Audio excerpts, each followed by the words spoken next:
Hey, Carol. Hey, Steve, how are you doing? Good. How are you? I'm well, thank you. Love this warm spring-like day. Oh, I know. Today it was gorgeous. More of those. Definitely. So, just so you know, we've got attendees here who are already kind of listening in on our conversation. Fantastic. Then I could not recall whether I had asked you ahead of time whether it's okay if I record and make this available on OCT's website, or would you prefer I not do that? Oh, sure. That whatever is your customary practice is fine.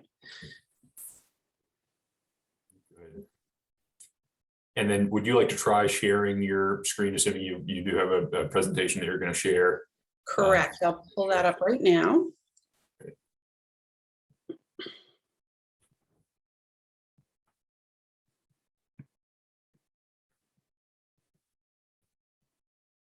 Okay, awesome.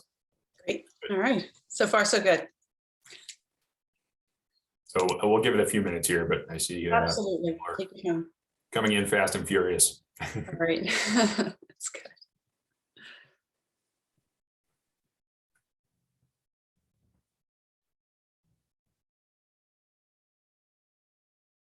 Oops.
Welcome everyone who is joining us. We'll give it another minute or two here before we kick things off. But thanks for being here.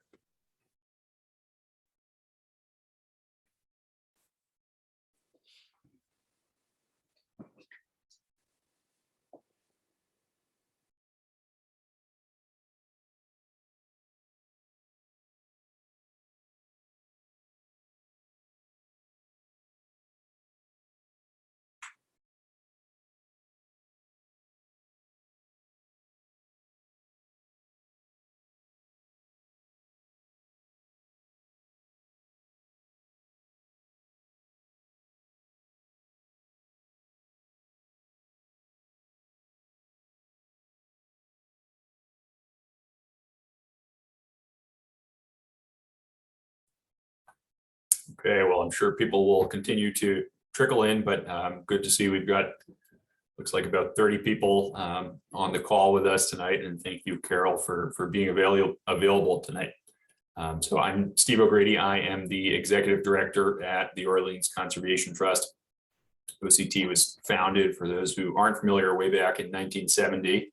And since then, we've worked with over 100 families around Orleans to preserve over 660 acres. So for a small town on Cape Cod, we're pretty proud of what we have achieved to date, but we're still working hard to acquire more land. And so we are still doing that by both donation of land and purchase. And all the land that we acquire is preserved in perpetuity for conservation purposes, managed for conservation purposes. Sorry. Hopefully that's not somebody trying to get onto this call. We have 3 staff and a very engaged board of 13 trustees.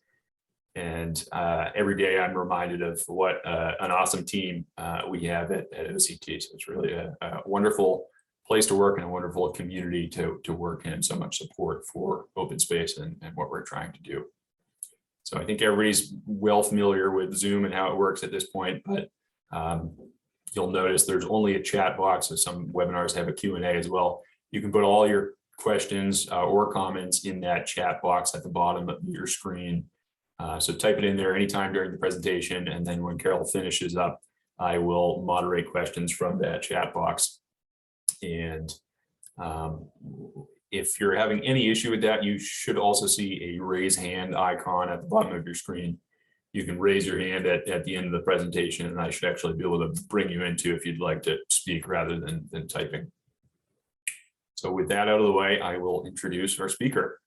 So Carole Ridley is a principal of Ridley and Associates Incorporated, a firm specializing in sustainable energy and environmental programs. She has 30 years of experience serving government, nonprofit, and private clients as lead consultant for projects on coastal resource management and restoration, transportation, land use, and economic development. She received a Bachelor of Arts in Economics with honors from Trinity College in Hartford, Connecticut, and a Master in Public Policy degree from the John F. Kennedy School of Government at Harvard University. So Carole, thanks so much. I know you have an incredibly busy schedule, and we're really excited to hear from you tonight. Wonderful. Thank you so much, Steve. And good evening, everyone. It's a pleasure to be here. I'm here in my capacity as coordinator for the Pleasant Bay Alliance, here to give you a bit of an update on some of the work the Alliance has been doing over the recent past and some of the issues we're looking at going forward. And certainly look forward to your comments or questions at the end of this presentation, and love to hear what you're seeing or what issues are on your mind having to deal with Pleasant Bay. So many of you may know that the Pleasant Bay Alliance, as our logo would indicate, is an intermunicipal organization. So it's really an entity that's formed by the 4 communities that share Pleasant Bay and the Pleasant Bay watershed: Orleans, Chatham, Harwich, and Brewster. And just a quick little bit of background about the Alliance and how we were formed. So back in 1987, the 4 towns, and with the help of the Friends of Pleasant Bay, a nonprofit organization, began exploring the designation of Pleasant Bay as an area of critical environmental concern, which is a state of Massachusetts designation for environmentally sensitive resource areas. There are inland ACECs and coastal ACECs, and we're one of about 25 coastal ACECs in Massachusetts, areas of critical environmental concern. And that designation was granted in 1987. And that sort of kicked off an effort among the towns to develop a resource management plan to coordinate their local governance of this shared resource. That took about a decade. And in 1998, the very first resource management plan for the Pleasant Bay area of critical environmental concern and watershed was adopted by 3 of the 4 communities: Orleans, Chatham, and Harwich. And at that point, those 3 communities formed an intermunicipal agreement to establish the Alliance to help coordinate the implementation of that resource management plan. Then in around 2007, the town of Brewster joined the Alliance. So all 4 communities now share in the Pleasant Bay Alliance. And on basically a 5-year basis, that resource management plan has been updated and brought back to town meetings, most recently in 2018. And the intermunicipal agreement for the Alliance is renewed. So we've been back before town meeting voters a number of times over the past couple of decades to share the work that we've been doing and some of the issues that we see ahead. All of our information, most of our reports, and a lot of information about our programs is on our website, www.pleasantbay.org. So if you do have a few extra minutes one day and want to cruise around and check out some of the reports we have on our website, there's a ton of information there on a range of topics. And I just want to make clear, I'm often the face of the Pleasant Bay Alliance as its coordinator, but there are a lot of folks involved that support the work that we do, that contribute in various ways to the work that we do. And I want to first point out, we have a steering committee that is appointed by each of the member towns' select boards. So each town has 2 members on our steering committee. That's sort of our governing body, if you will, sort of like the board of the trust. And we also have a technical resource committee that is up to 4 members. Not all towns have appointed 4, but they have up to 4 slots they can fill. And those are normally the conservation agents and coastal resource managers, planners, folks who have kind of day-to-day responsibility that intersects with the management issues covered in the management plan.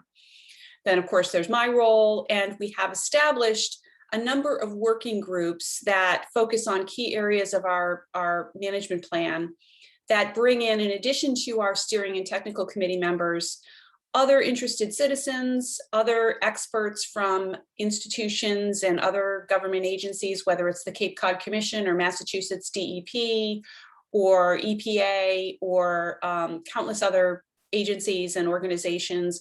We do a lot of work with WHOI Sea Grant, with the County Extension Service, with Center for Coastal Studies. All of those groups in different ways participate through our work group programs. So that's essentially our structure that allows us to delve into and really oversee quite a bit of work having to do with Pleasant Bay. And that work essentially constitutes a lot of technical research. We do sponsor a lot of work. We develop policy analysis and recommendations that we forward as recommendations to our member towns. And we also focus on public education. So events like this that are, in many pamphlets and brochures and different publications that we create that bring issues to light and try to help inform property owners, resource managers, members of conservation commissions, et cetera. And we'll talk about some of those special products tonight. And our areas of focus include promoting the resilience of the system in light of sea level rise and other climate issues, maintaining the functioning of our natural coastal processes, all of our shoreline wetland areas. We also are responsible for coordinating the Pleasant Bay watershed permit and a number of modeling tasks and reporting that's required under that watershed permit. And I'm going to talk a little bit more about that later on. We have an extensive water quality monitoring program, and we promote the health of wetlands, habitat, and biodiversity, and also promoting safe navigation and public access. That's essentially the scope, and it's a pretty broad scope of our management plan and the focus of the work that we do.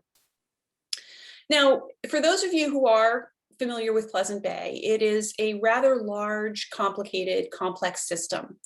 And it's about the watershed of the bay, which is the entire land mass that contributes through groundwater flow to the waters of the bay, is about 21,000 acres. So it's rather large. The estuary itself, what we consider the water, the coastal waters, is about 7,000 acres. And about 9,000 acres. And then about 7,000 of that is the saltwater portion of the estuary. There are also 11 ponds in the area of critical environmental concern. So those are ponds that have a perennial hydrological connection to the Pleasant Bay estuary, even though they're considered freshwater ponds. They're part of the area of critical environmental concern. And the bay includes 71 miles of shoreline. That includes the inner shoreline, the barrier beach, and the shoreline around a number of different islands within the bay. So a lot of different habitats, a lot of different resource areas that are within the system we refer to as Pleasant Bay. And these two figures on the left is in blue, is essentially the outline of the area of critical environmental concern. So that's all of the saltwater estuary. It's those 11 freshwater ponds that are hydrologically connected. And about 100 feet in from the 10-foot contour line, so a little bit of shoreline land area is also incorporated in what's considered the area of critical environmental concern. On the right-hand side, that dashed outline is the actual watershed. So that's the land area in which anything that makes its way to the groundwater is eventually going to make its way to Pleasant Bay. So anything that's put on a lawn or flushed in a toilet that travels through a septic system, all of that eventually reaches the groundwater, and eventually that groundwater very slowly flows into the Pleasant Bay estuary. And I just want to point out, I mentioned a moment ago, it's 21,000 acres, so it's rather large, the watershed. It encompasses the 4 towns. So here's Chatham and Chatham Harbor, if you can see my cursor. Harwich, here's Round Cove, if you're familiar with Round Cove, Brewster, Orleans, of course. And, you know, if you look up here to the north, you'll see that the boundary of the watershed extends almost to Town Cove. So quite a distance from what we would consider Pleasant Bay. Over here in Brewster, this is Cliff Pond in the Nickerson Park. Over here is just at the border here in Harwich is Hawks Nest Pond in Hawks Nest State Park. And we go all the way down here to the 1987 inlet by the Chatham Light. So this is a pretty big area, and a lot of people don't think about Pleasant Bay when they're in some of these areas of our 4 communities. But again, this is all part of the watershed. So what happens here will have an influence on ultimately the health of the system. And think of it this way, the health of the bay is really influenced by what happens on either side. As I mentioned, the watershed and all of what flows through the groundwater into the bay will dramatically affect its health overall. And then on the right-hand side, we have the Nauset Barrier Beach system. And that too is a very influential feature in terms of determining the health and the overall condition within the system, because this barrier beach provides a lot of protection. It also regulates the amount of tidal flow that's going into Pleasant Bay. And that has a very profound and perhaps the most profound effect in terms of the nature of the system and its overall health. And back in 2007, as you may recall, in addition to this 87 inlet down here by the lighthouse, we have this new inlet that was formed back in 2007. So it's now a double inlet system. And that had a profound effect on conditions in the bay. And so a lot of the work that we do with the Alliance focuses on the watershed and how we can understand that impact and how we can manage that to the best effect and health of the bay. And also understanding these outer beach system dynamics and what's going on there. We obviously can't control that, but understanding its dynamics, its trends, and how we might anticipate its behavior in the future and what that means for the overall system hydrodynamics and the tidal flushing regime in Pleasant Bay. The other thing we spend a lot of time thinking about is the inner shoreline, because that's really where we all interface with Pleasant Bay. That's where we get our public access, our beautiful views. And it's also, as an estuary, a very sensitive resource area, because that's where, an estuary is where fresh water meets salt water. And that's where that happens, right at the shoreline. So you have a lot of very vital, important estuarine wetland resources that are very much a part of the habitat and aquatic life supported in the bay. So these are the things that really are the focus of our attention in the Pleasant Bay system. And I'm going to talk a little bit for the next few slides about coastal resilience. We're all hearing a lot about resilience, of course, with our concerns about climate change and sea level rise. And what can we do as communities to understand the potential impacts and changes we're likely going to see as sea level rises? And what, if anything, can we do about it to try to preserve our resources and our access and enjoyment of those resources? And so the Alliance is actually undertaking quite a bit of work in this area over the past few years, starting back in 2017, where we undertook a sea level rise assessment to gain an understanding of what to expect from sea level rise, what's the range of what we might experience, and what kind of impact would that have on Pleasant Bay. We also took a step in developing some guidelines for managing erosion in the bay that were intended to, or are intended as a guide and a resource to homeowners, to practitioners who provide erosion management protection, and to our conservation commissions who routinely see applications come in for measures to control erosion. What is the best way to approach that? So that's what we attempted to do with the guidelines. And through a series of grants we received from the Massachusetts Coastal Zone Management Office, they have a coastal resilience program. We have been developing a program to help salt marshes keep pace with sea level rise. And our next focus is going to be on developing a stormwater and community resilience plan. So I want to talk a little bit about each of these items, starting with the sea level rise assessment. And what that told us, this was conducted by Center for Coastal Studies, led by Mark Borelli. And we learned that up by the end of this century, we could see an increase in tide levels. Now, this isn't sea level rise, but this is tide levels could increase up to 3 feet in Pleasant Bay. And so we're always concerned about, well, Gus, that sounds like a lot, and it is. And what could that mean, for example, for the barrier beach? What would it mean for our inland resources along that inner shoreline? And what we learned from some modeling that was done as part of this study is that under certain scenarios, about half, or about 200 acres of intertidal resource area could be lost due to inundation, due to sea level rise by the end of the century. That certainly would affect our public access. It would affect a lot of low-lying infrastructure and roads. And we're also becoming more aware of the fact that a lot of our stormwater infrastructure is very low-lying, and that too could be affected by these kinds of changes. The study that we conducted back in 2017 found that the barrier beach would remain intact. We might be taking another look at that, because if that were not true, if the barrier beach were to be breached further, that could exacerbate these other bullet points that I just talked about in terms of impacts to intertidal resource areas and low-lying infrastructure and public access. So that was our essential assessment of sea level rise. And this figure is really built off work that Dr. Graham Guise has done for the Pleasant Bay Alliance, building on decades of work he himself has done on the Nauset Barrier Beach system. He's really,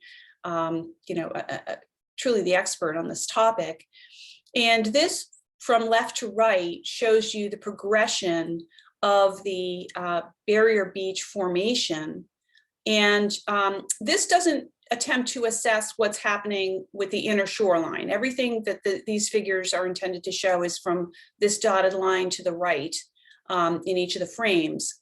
But you can see this is back in 2016. Here we are with the break that was formed in 2007. So this North Beach Island, which is actually much smaller now than it appears in this figure, moved to 2040, and you see that there's been a recombining of the North Beach Island with the barrier beach that elongates further in 2070. So this natural migration is southward. So you see the closing of the inlet and then the further southward migration of the barrier beach.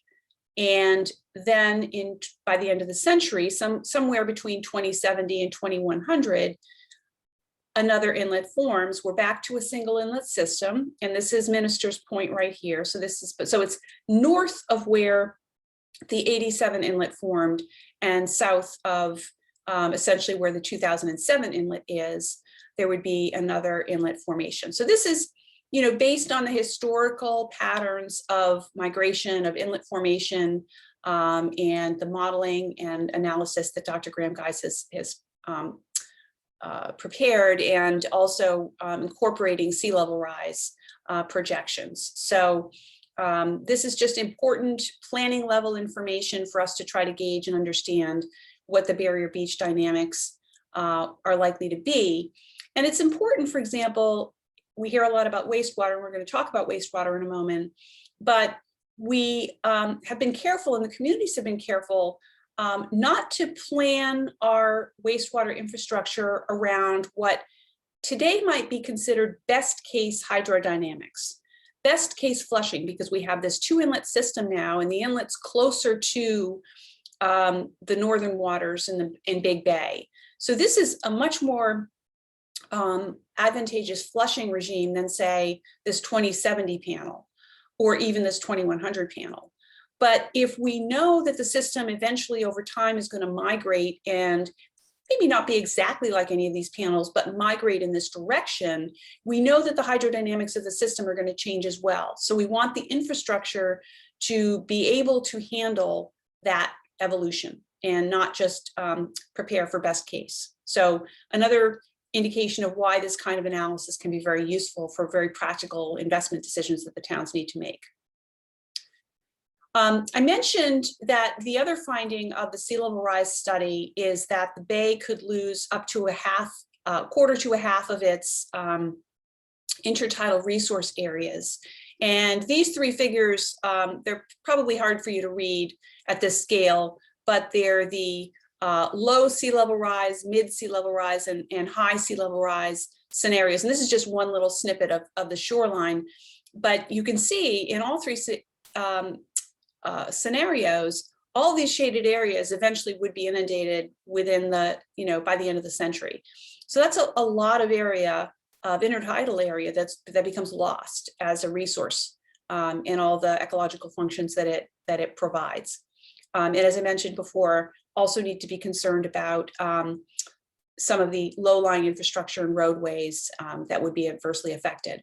Now, to the extent that we armor our shoreline, we could see even greater impacts, because the arming of shorelines prevents the natural coastal processes that coastal systems need and use to heal themselves. For example, migration of salt marsh or wetland resources inland. They can't really do that if the shoreline is hardened. That also can reflect, erosion energy to other parts of the shoreline. So there are ways that we can try to mitigate some of these effects, and there are ways that we can see them worsened if, for example, we promote or allow more hardening of the shoreline. I'll talk about that more in a second as well. But why are these intertidal resource areas important? They're important because they serve a lot of functions, and one of the most important areas that we've focused on is salt marsh, because salt marsh has a lot of values that it provides to a community and to a coastal system.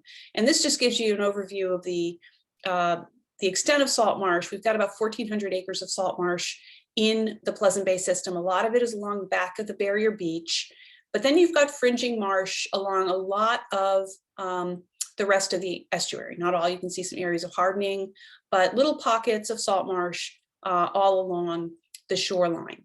And salt marshes are important because they do buffer the the shoreline from storms, and they attenuate floodwaters.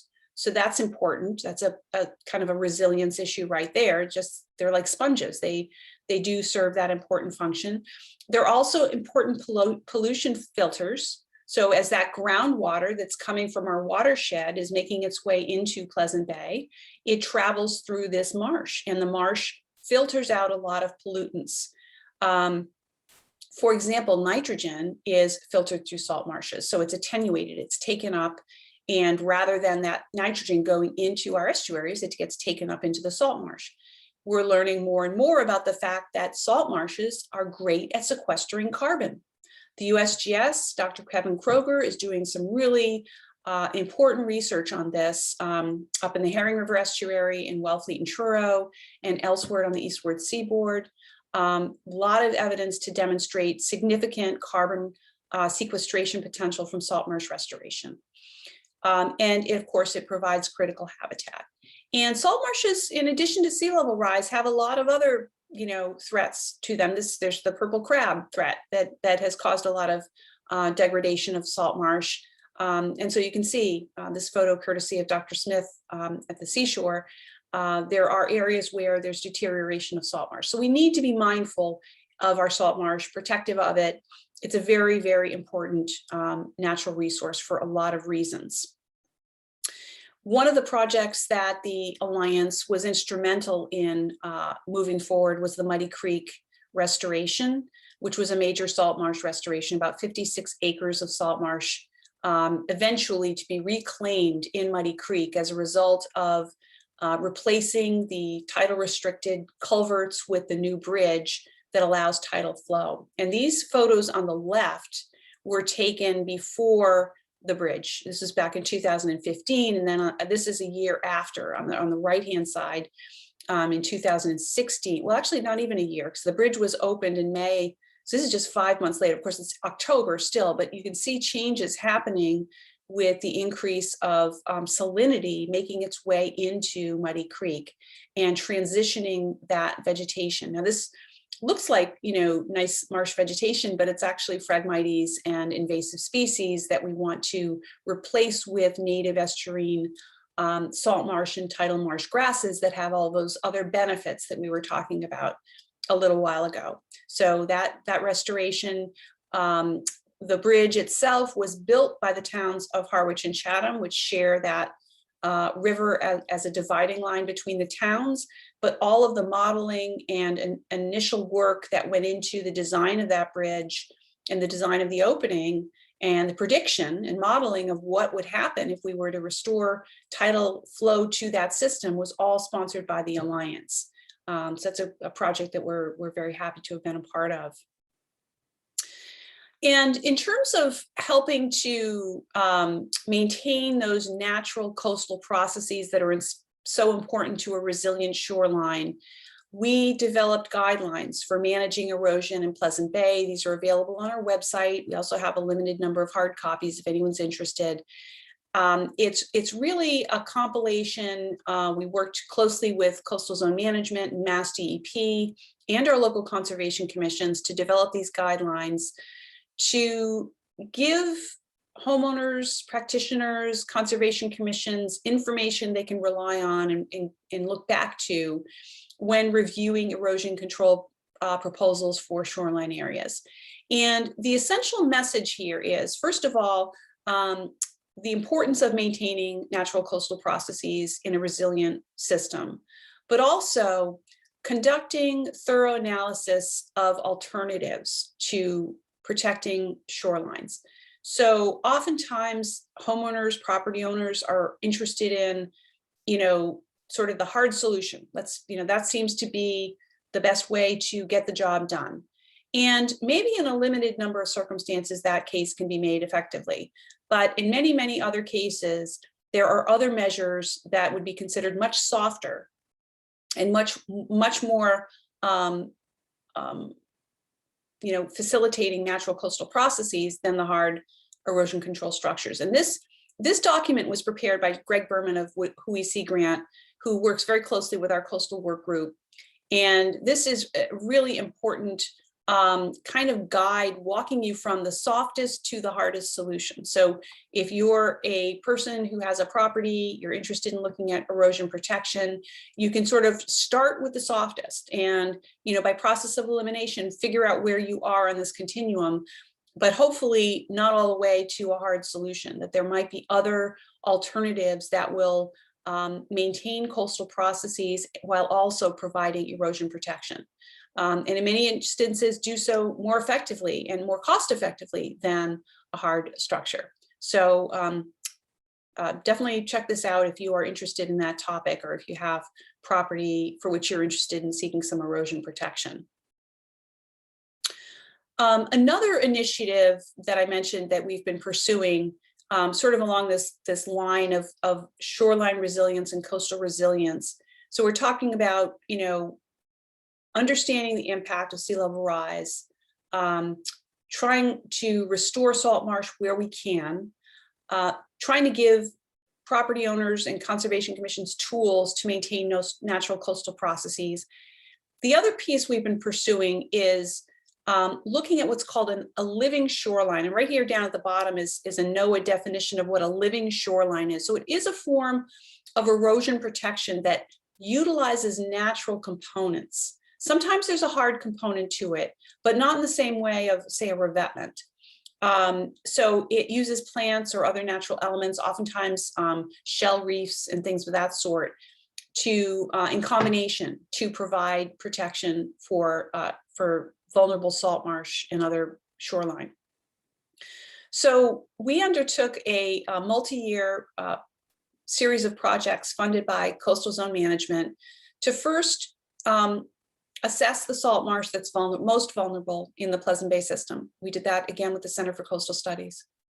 Working with Greg Berman from WEC Grant and the County Extension Service, Greg performed for us a living shoreline suitability assessment to look at those vulnerable areas where we have salt marsh that's at risk and decide whether they met their different indices for identifying areas that are suitable for a living shoreline technology. And so Greg performed that. And from that assessment, we were able to select a small number of sites that where we developed some conceptual designs for living shorelines. And we were able to get funding to proceed with one of them, which is at Jackknife Harbor Beach in Chatham, where we are in the process of permitting a demonstration project. And I'm going to tell you a little bit more about that.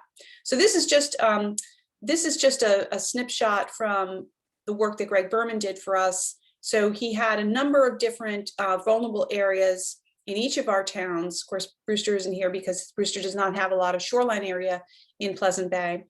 And really just kind of looked at the different features of these areas to determine which of them would be suitable for living shoreline. And so, as I mentioned, we were able to get funding to proceed with one of the locations, and we're working with Wilkinson Ecological Design and with Sustainable Coastal Solutions to permit that site. And these photos are, these slides I borrowed from work that Wilkinson's has prepared, Wilkinson Ecological Design. So this is an overview of the Muddy Creek. Here's the bridge right here. And here's the creek, and as it meanders around, and then it goes right into Pleasant Bay, if you're familiar. So these photos on the bottom are from this vantage point. And you can see from November of 2020 to March of 2021, just the amount of erosion that continues to occur.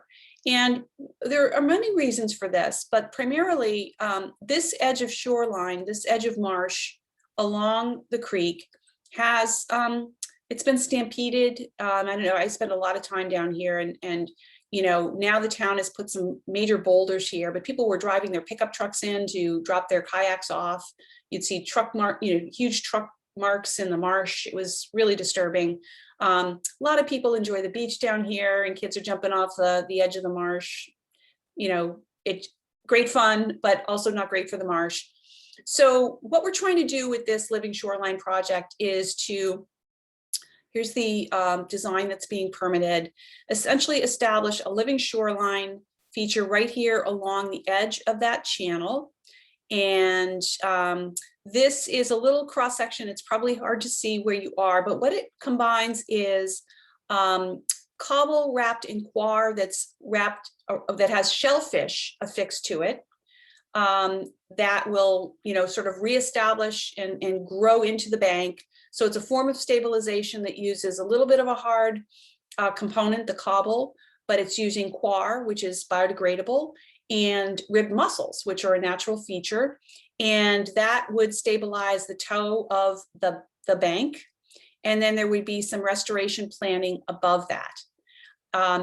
As we are going through the permitting, we also got permission to pilot a number of different techniques of applying the mussels to the coir to see which of those would work best. And those have been deployed in this area here, just above the beginning of this northern part of the proposed living shoreline structure. And actually, we're going to have a report on the progress of those tomorrow. So excited to learn how those are going along.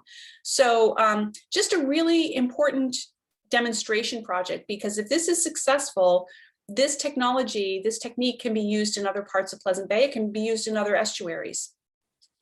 So it's just another example of how we're trying to kind of push the envelope a little bit in terms of our understanding about what we can do to effectively protect our limited salt marsh resources. And, we're working closely with CZM and with DEP, but, this is not something they're used to. So we're almost cutting new ground with permitting, because these aren't the usual kinds of structures that go through permitting at DEP or at the local level. So there's a lot of understanding that has to be discussed. There's a lot of issues that have to be thought through. And, so it's really cross, boundary setting work that we're very proud to be a part of. And I mentioned, going forward, in addition to the series of things that we've been involved in over the past couple of years, we're looking ahead. And one of the things that we learned over the past year is through some work that we did with the Southeast New England project and the Stormwater Technical Assistance Network, that we really have to pay attention to our stormwater infrastructure. It's very important to the health of our communities, and it's very much at risk due to climate change. And so we are going to be pursuing some grant funding to develop a Pleasant Bay stormwater and community resilience plan that's going to pull together a lot of what I've just reviewed with you, a lot of the work that we've already done, and try to take it to the next level to prioritize some specific resilience enhancements, whether those are changes to regulations or piloting some other green infrastructure, looking at land protection, working with the trust and other land protection organizations to maximize our ability to preserve opportunities for marsh retreat and for the protection of coastal resources, and looking at some of our most vulnerable infrastructure and seeing what we can do to protect it, especially our public access. If we lose that, it's going to be hard to get that back, if at all. So we really want to get ahead of these issues to the extent that we can, and ultimately come up with a regional prioritization and investment plan that the towns can then follow as they are able to.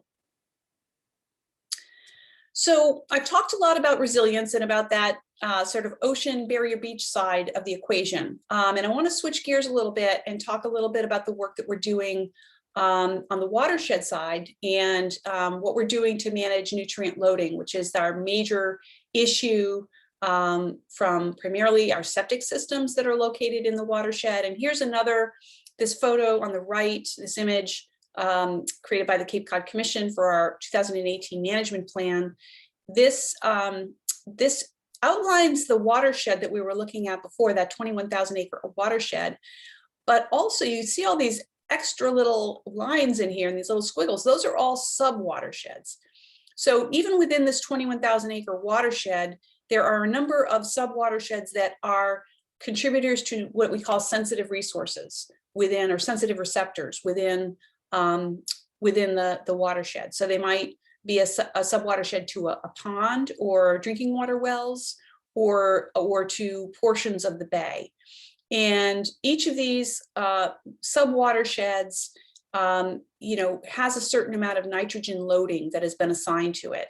And we'll talk a little bit more about that in a minute, but it just demonstrates the complexity of not only just understanding this problem, but then crafting solutions that take into consideration the number of sub-watersheds. So we have regulatory thresholds for nitrogen loading in the Pleasant Bay watershed. We have 19 of them because we have 19 different sub-watersheds that contribute to different parts of the Pleasant Bay estuary. This pie chart indicates the amount of loading or the sources of loading of nitrogen from the watershed. Now, the watershed isn't the only source of nitrogen loading in Pleasant Bay, but it's the only one we can really control. So other sources would include the atmospheric deposition. So rainfall contributes nitrogen. We can't do a lot about that nitrogen load. We have very little local control over that, if any. Another major source of nitrogen loading into the system is what's called benthic regeneration. So nitrogen accumulates in the sediments and it cycles out of the sediments back into the water column. Also very hard to control. So the focus of local management efforts has been on what's considered controllable, and that is the watershed load. 3/4 of that, at least, maybe even a little more, is nitrogen that comes from our septic systems, just does. Most of us have Title V systems that do very little to control nitrogen load.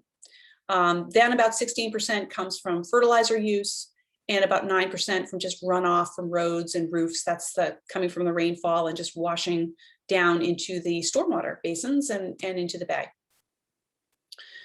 So system-wide, we need to remove about a little more than 1/3 of all of that load that's going into Pleasant Bay. That's system-wide, and that number really varies depending upon where. That percentage varies dramatically depending upon where you are in the system. Sometimes it's 100%. And that's only for the existing load. That's only load from existing septic systems. If we're talking about new development, all of that load needs to be removed in order to meet those regulatory thresholds for healthy eelgrass. And why is eelgrass the issue? Well, eelgrass is what's often referred to as the canary in the coal mine for coastal systems. It's a really good indicator of whether a system is healthy and functioning. And so we do care about it. And like salt marshes, it has a lot of other benefits in terms of supporting aquatic life. But it's, from a water quality standpoint, it's really that that role as an indicator of water quality that's so important. So our regulatory thresholds are established as the level of nitrogen that can be received by the waters and still remain healthy enough for eelgrass to grow. We've lost a massive amount of eelgrass since, say, the 1950s, due, we believe, primarily to nitrogen loading. There are other reasons why eelgrass goes away. It's always been cyclical. I mean, it gets diseases from time to time. Sometimes there's movement of sediment that washes over eelgrass bodies. It's not always nitrogen, but nitrogen has been a major negative for eelgrass health in Pleasant Bay. And that's a big focus of our nitrogen management efforts. We have, over the past 20 plus years, had a water quality monitoring program that has generated a tremendous amount of detail and an exemplary data set in terms of tracking nitrogen conditions, nitrogen parameters throughout the system. Those green dots are all different monitoring locations. And I want to give a special shout out to all of our water quality monitoring volunteers. We have a citizen water quality monitoring program that is, I think, a model. It's just great. And the folks who participate, many for year after year after year, do a super job. We have a 90% sample recovery rate. We have had national experts come in and scour our data set and do statistical analysis. And they have always said how impressed they are with the quality of the data. Very few outliers, very complete data sets for all of our locations. So I'm just very, very pleased and proud and grateful for the dedication of our volunteers. This data has really been the backbone of all of the modeling that's been done through the Massachusetts Estuaries Project. That in turn has provided the basis for all of the nitrogen management planning that our communities are doing. All the sewer planning, all of the other non-traditional technologies that are being piloted in some of our communities, all of that is on the basis of this water quality data. And it's going to be as important going forward because we need to continue to track how are we doing. Now, things really haven't changed. We're installing sewers in parts of the watershed. They're not quite operational yet in East Harwich. I think they're just starting to connect folks right around now. We're going to be seeing some sewering in the Meeting House Pond area in Orleans. There's a bit of sewering going on in Chatham right now in the Pleasant Bay watershed. There's some other nitrogen reduction efforts happening in Lonnie's Pond with shellfish aquaculture, and in Brewster through some of the work that the town's doing with reduction of fertilizer in the golf course. So lots of efforts, but so far, a lot is still in the planning stages and in the early implementation stages. So it's going to be a while before we start to see changes, but we will have the data to track that. And we are the first watershed permit in the state of Massachusetts, I believe in the Northeast, for nitrogen management. So the first multi-town watershed permit was issued to the Pleasant Bay communities back in 2018 that coordinates the 4 towns' nitrogen reduction efforts through a targeted watershed management plan, which is a coordinated plan that pulls together all the bits and pieces that each town is doing to address its share of the problem in the Pleasant Bay watershed. And we have a special agreement among the towns to participate in this permit, and the Alliance's role is to, we do a lot of modeling that's beneficial to all of our communities, and we do the annual reporting that is required under the permit to Massachusetts DEP and Cape Cod Commission, which tracks, are we doing what we said we'd do, and how is that going? And so this is an idea of what's at stake here. We have our 4 communities with the amount of watershed load they are contributing according to our targeted watershed management plan.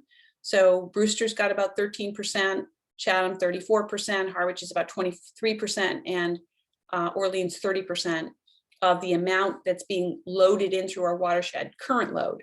And this is the amount of removal needed. So we need about close to 18,000 kilograms per year need to be taken out of that load. and that's allocated by town as well. So these targets are what each town is using to develop their, sewering or shellfish aquaculture or PRB programs. These are the numbers that they're striving to achieve. And so we're tracking this. The permit is structured in 5-year increments. So there's amount of removal that each town has sort of indicated it is going to hit in each of these 5-year increments. And already a 20-year permit, already it's adaptive management. So as towns are implementing things and they're finding either they're not working as well as was expected, or they're not as cost effective as they expected, they're making adjustments to their plans. And that's totally understandable and expected. That's why this permit was structured in 5-year increments so that towns could make those adjustments along the way.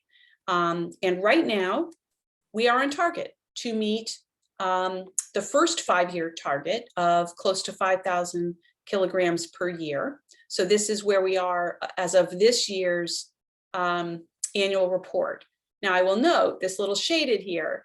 This is this includes sewering that was built but not yet, connected. So, but DEP agreed that the towns had made the investment, and eventually those sewer connections will be in effect. And so the credits were issued as part of this year's annual report. And here we are at the end of our first 5 years. And if everything goes as planned, we'll exceed the target. Now already we've got, all towns are finding challenges along the way, no question about it. And I just took this snippet from a presentation that I gave to the Orleans Select Board a while back that just points out, right now the town is on track to meet its 5-year target, but there's 200 kilograms per year that still needs to be plugged in because the Lonnie's Pond Shellfish Aquaculture Program did not, provide the amount of removal that was originally anticipated. It did remove nitrogen, but there's 200 kilograms that needs to be made up another way. And then the future years that the town has put a lot of emphasis on aquaculture, that may need to be rethought. And I believe, in fact, the town is taking a lot of steps to look at a number of different options. And that's exactly how this is all supposed to work. You try something, it either works like you think it will or it doesn't, you make adjustments as needed. And that is precisely why this watershed permit is working as it should. But it certainly does mean there are some challenges, and the towns are, are taking those seriously. So we'll continue to work on that. We did receive a grant from the Southeast New England program to do a number of different innovative studies to help our towns with their watershed permit implementation. That included updating the Massachusetts Estuaries Project linked model, looking at a nitrogen trading study. We helped with some of the monitoring under the Lonnie's Pond aquaculture project, and developed a study with the town of Brewster on the implementation of a municipal program to require the use of innovative alternative or denitrifying septic systems. So those are all available on our website if anyone's interested in delving into any of those topics. Just because there's a lot of interest in the MEP model, I threw this slide in that shows an updated model result with compliance or meeting our standards with all of the plans that are proposed at all but 2 of our secondary stations. So a few tweaks that are going to be needed to be made there, but there is progress according to the model. So, but that assumes that all of the programs that the towns have outlined will work as proposed, and we're already learning they're not quite working as proposed, so adjustments are being made, but we will continue to update the modeling. And just in big picture, what we learned through the remodeling is that there is an increase in watershed load that was observed between the 2006 model and the 2021 model. But that was somewhat offset by that increase in tidal flushing I was talking about with the second inlet. But that's not going to last forever. So that's an adjustment we're trying to understand a little bit more about. We also found that there were some new attenuation factors for Muddy Creek and Tarkiln Creek that will affect Harwich and Brewster primarily. That means that the amounts of nitrogen that are being taken up by those systems was different than originally modeled.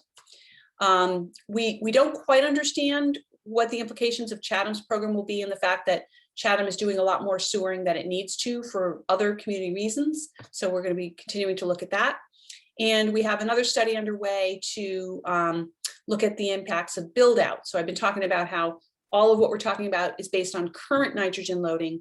We need to do an assessment of build out and what that build out nitrogen load would be to see if the plans that we have in place will still be sufficient to cover that additional nitrogen load and meet our regulatory thresholds.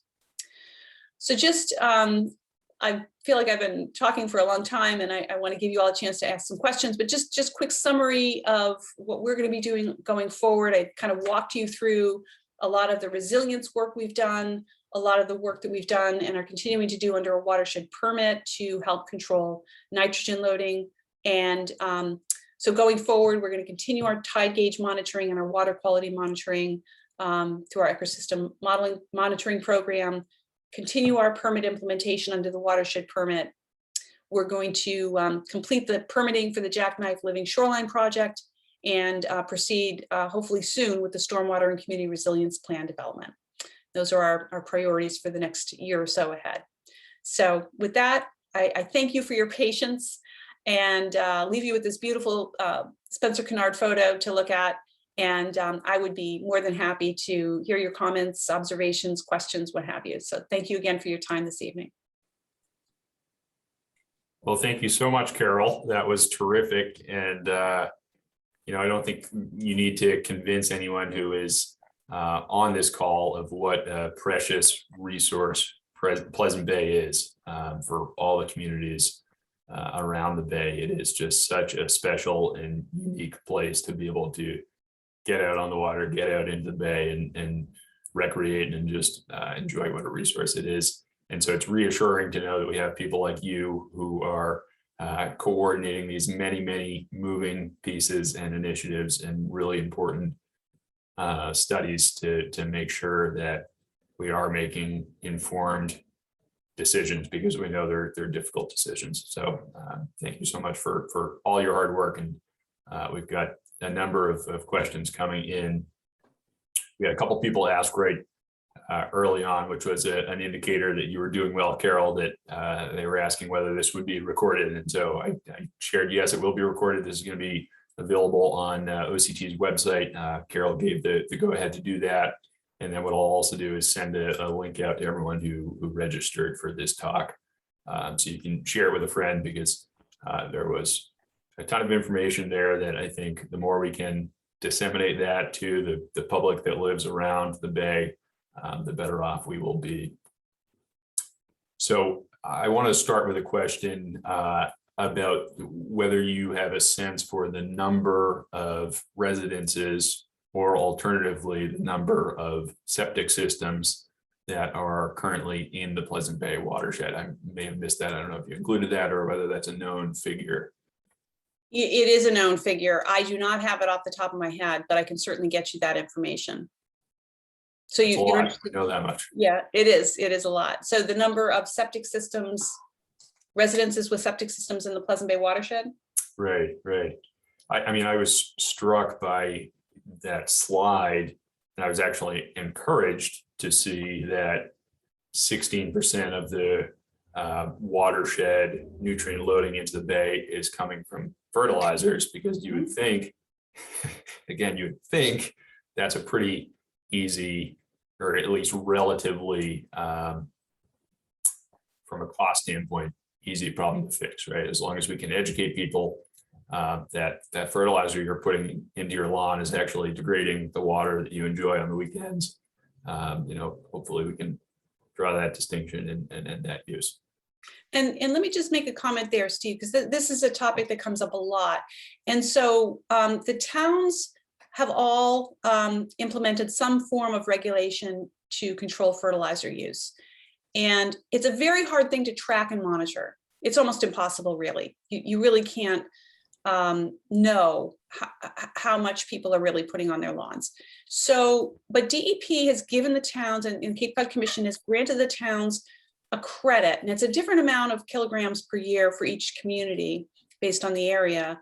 But that is factored into the targeted watershed management plan. So each town is getting credit for the removal of nitrogen from reductions in fertilizer use. Now, at the end of the day, it all is going to depend on whether we meet those thresholds when we measure the water and see what the levels of nitrogen are.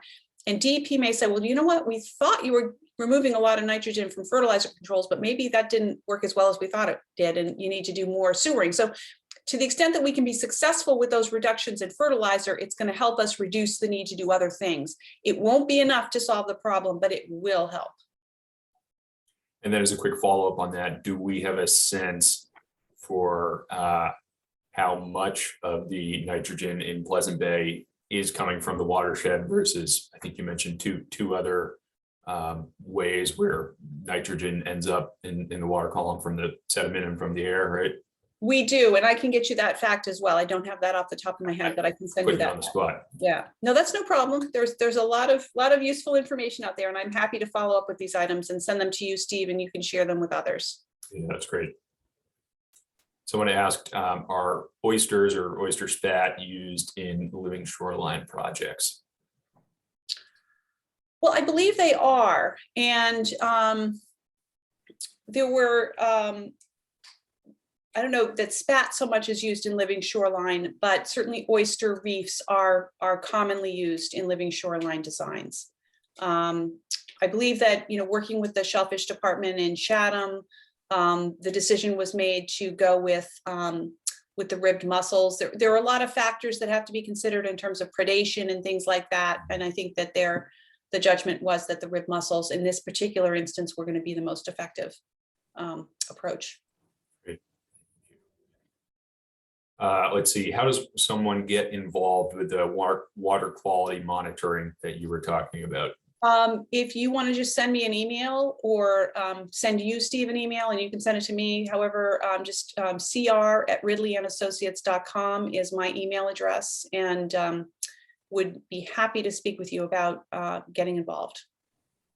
I will just second what Carole was saying about what a wonderful program that citizen science is, because there are so many people in Orleans, and I know there are many people on this call who are involved in that monitoring, and it is a wonderful way to get involved and really help with these issues that we're learning about tonight. So this sounds like it must have come from an Orleans person. Why does Chatham have the highest nitrogen share, but they do not have the highest share that must be removed? That all has to do with flushing. So a lot of the Chatham watershed flushes right out in Chatham Harbor. I'm not sure. I think I don't have the numbers in front of me, but yeah, I mean, it's all hydrodynamics and other factors that come into play. And so I think Orleans was the highest as far as what needed to be removed. And I assume that's because Orleans is kind of furthest north and away from the inlets. Right, and you have a lot of ponds that are extended through, very narrow, restricted kind of entrance channels. Correct. Great. This is a good question. What is the time period for underground lens water to flow? Is it a foot per year? How long will it take before nitrogen reductions can be seen in Pleasant Bay after people are connecting to sewers? Yeah, so that's referring to the time of travel, and I don't know the exact speed at which it flows, but it's really, we're talking about decades for groundwater to travel. Of course, the further it is into the watershed, the longer it's going to take. But it will take probably 5 to 10 years before we start to see changes once significant amounts of sewering are in effect, or it could even take longer. I mean, part of it is we'll see as we monitor. That's amazing and discouraging. You would hope it would be a more immediate fix, but okay, jumping back to fertilizers, what percentage of fertilizer nitrogen is coming from homeowners versus commercial? I don't know if that data has been looked at by anyone, or you have sense. It has. There's been a lot of examination of this, and it's the major share is coming from residences. There's very little very little commercial use other than the golf courses, of course, which are within the watershed. There's, a number of different golf courses. That information on golf course fertilizer use has been very carefully analyzed, and, take Captain's in Brewster, a big portion of the town's, nitrogen removal strategy has revolved around efforts to reduce nitrogen used in fertilizer on Captain's golf course. So it is by far residential fertilizer use that's the largest amount. Mm-hmm. We've talked about the water quality monitoring. What else is that group looking at other than nitrogen?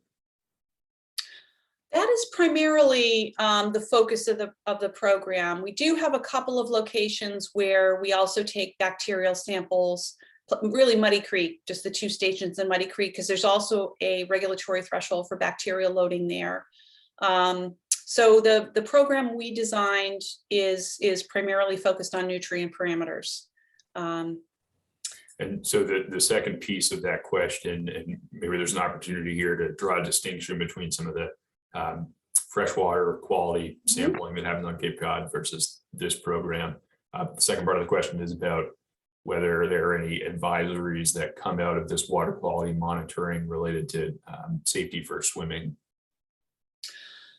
That is actually not the focus of our program. So the health departments and the state monitor bacterial levels at bathing areas. And so that's where you'd get that information. Our program does not generate that data. I think that's another example of just how much there is to coordinate when we're dealing with resources that are so precious and used by so many different user groups. Absolutely. Let's see. I understand that Barnstable Clean Water Coalition is investigating retrofitting existing Title V septics to minimize leaching. Has the Pleasant Bay Alliance discussed this? And if so, where would PBA be in recommending or not recommending that solution?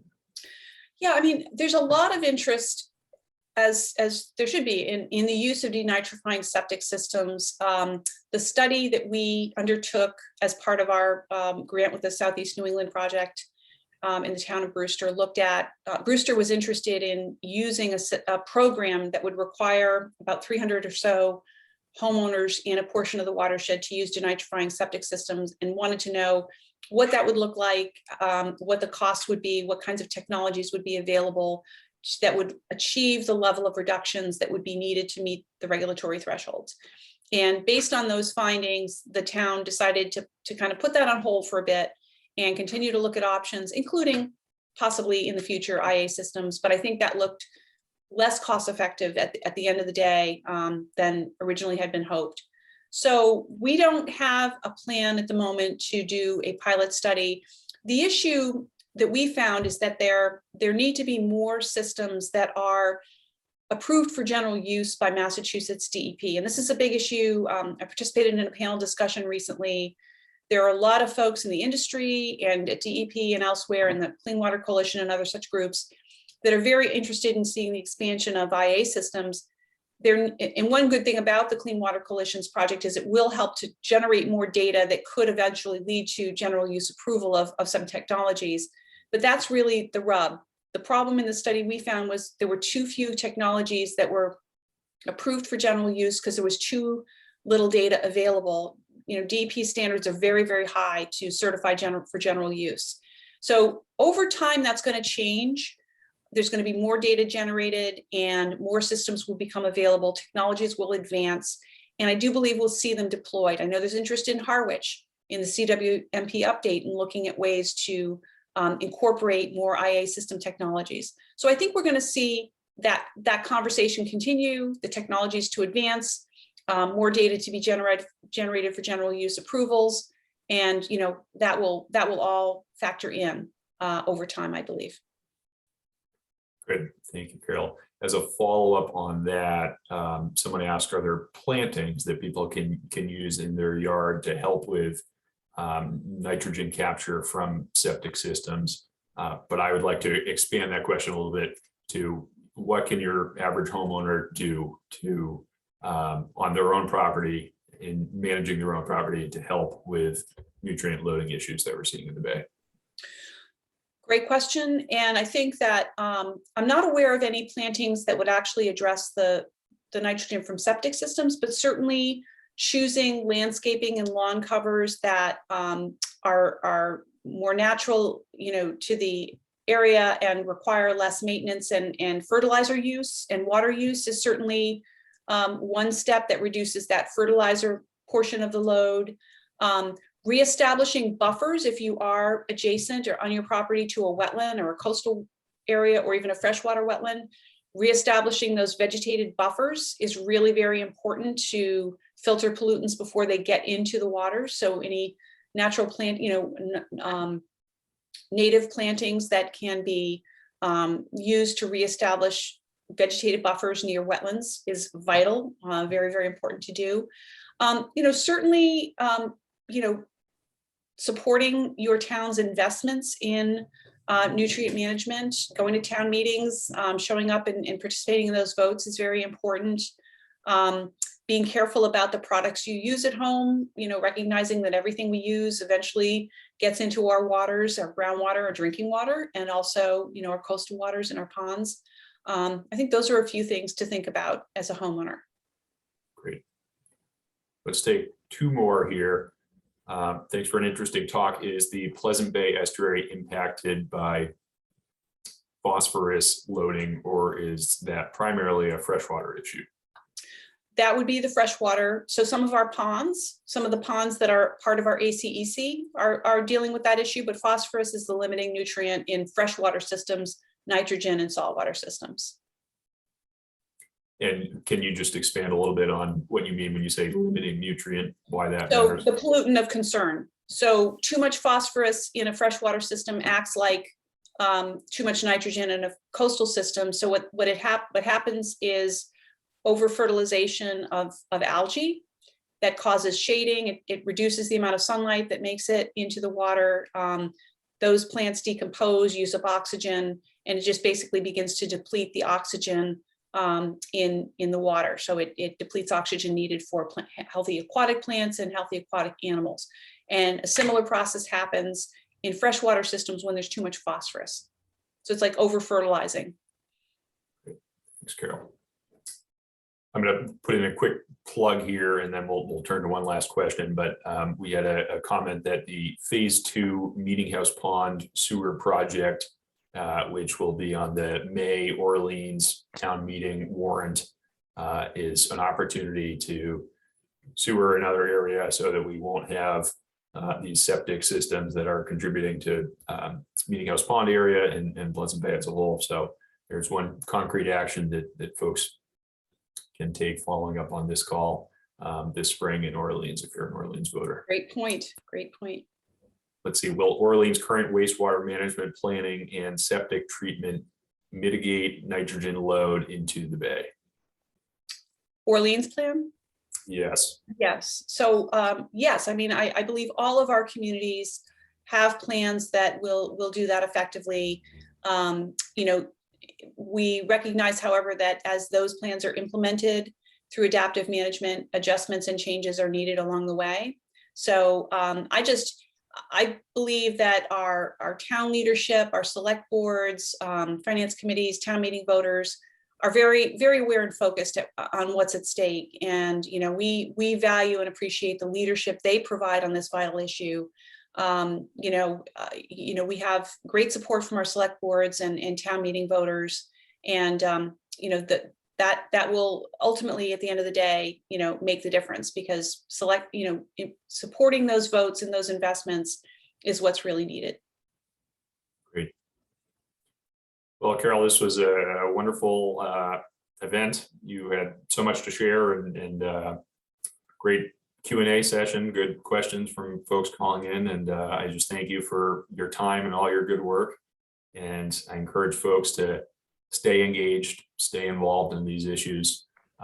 As we talked a lot about tonight, there are many opportunities at the local level, and change for this resource is really coming from the local level with a little bit of help here and there from the state.